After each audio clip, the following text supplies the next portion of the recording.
live deep in the heart of West Texas. This is the James Hendricks Show, coming to you from the SIB here on the outskirts of Odessa, Texas, in between Midland and Odessa. Hey guys, I'm speaking to you. Two pieces in the Federalist. And I try to keep it non-reactive, non-COVID, non-January 6th. Here's a piece that's interesting. For crisis-ridden Biden, Russia is a foreign policy distraction. Isn't that how that usually works? Election year. Some presidents try to use a foreign policy decision to help bolster them in the polls. Well, historically, let's take a look at that. I think in 66, Johnson was trying to set up peace negotiations. I don't think it went very well. It backfired. The Democrats maintained their majority, but they lost quite a bit of seats in the House, and I'm sure a few in the Senate. So the majority was thinned out.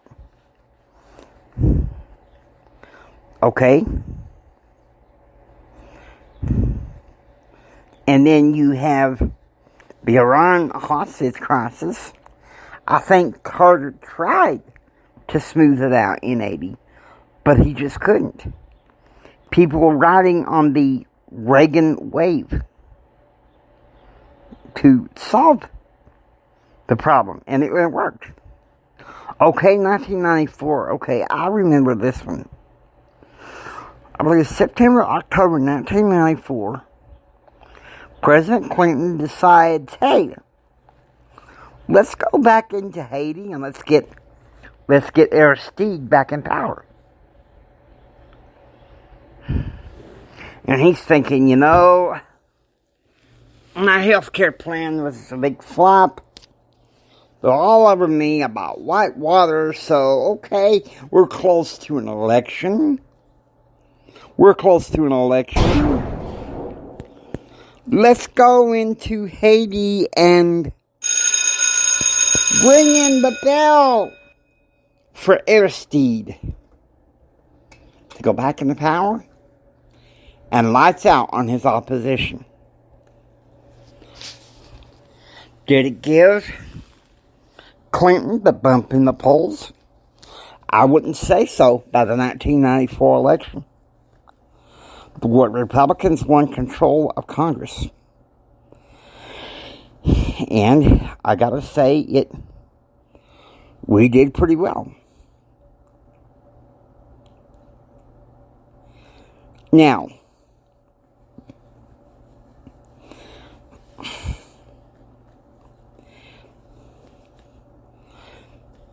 this is kind of a yin-yang, could go either way.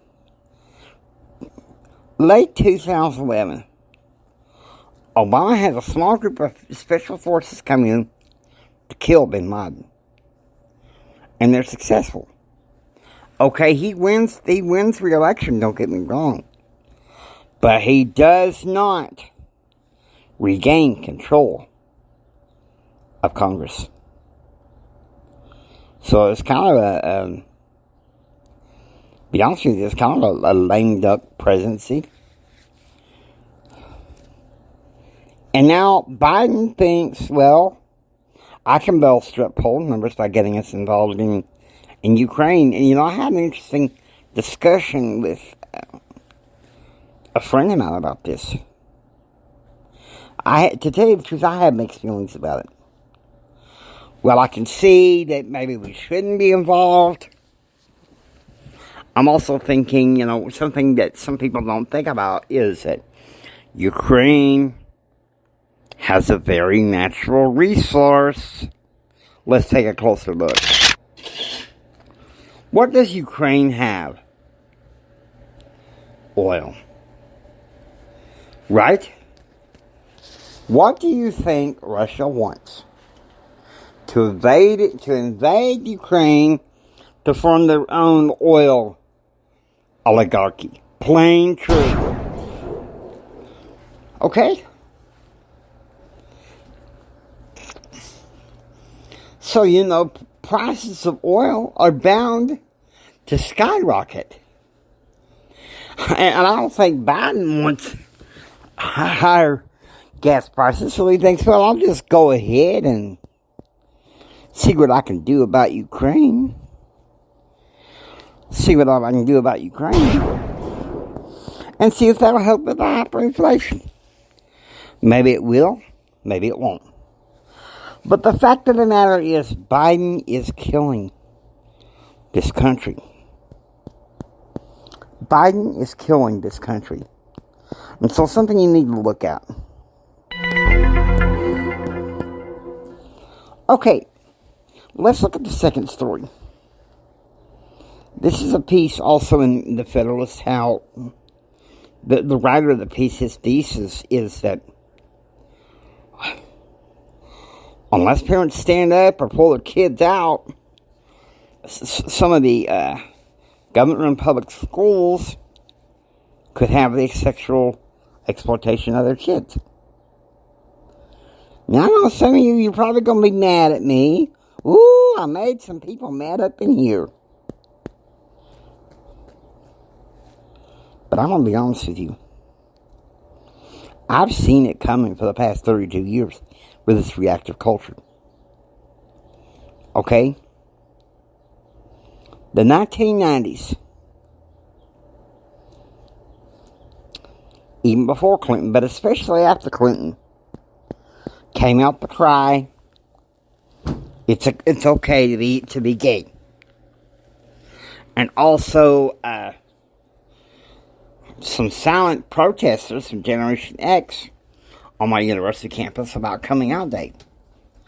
You talk about some stinging letters to the editor and everything.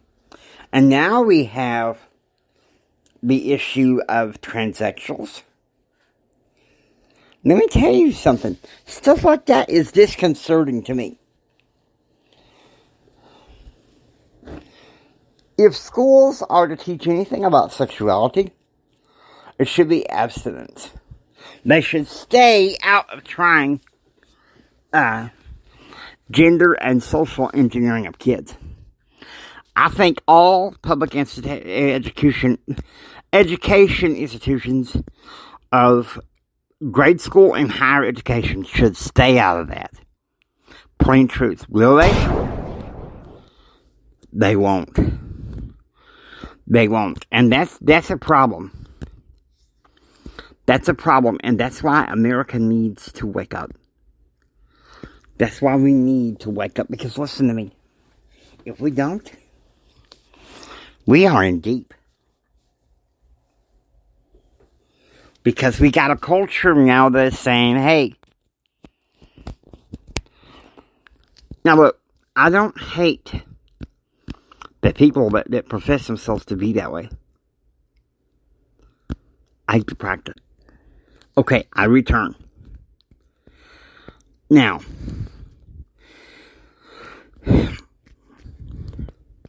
my stance is love the people, hate the practice.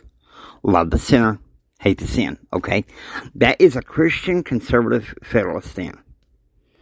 But I don't think that kids need to be confused with gender identity. Okay? Gender and sexuality is something that should be discussed with the parents. Beyond just the basic general teaching of abstinence when the kid is like in junior high or high school. Okay? Because the social engineering, plain true, has got to stop. Now, I hope you enjoy listening to the James Hendricks Show. If you like what you hear, please subscribe and become a part of receiving most daily updates. This is Jimi Hendrix saying until next time, take care and be proactively informed. Tomorrow we will be taking a break from the news to have a little White House Willie. So be prepared. God bless you guys.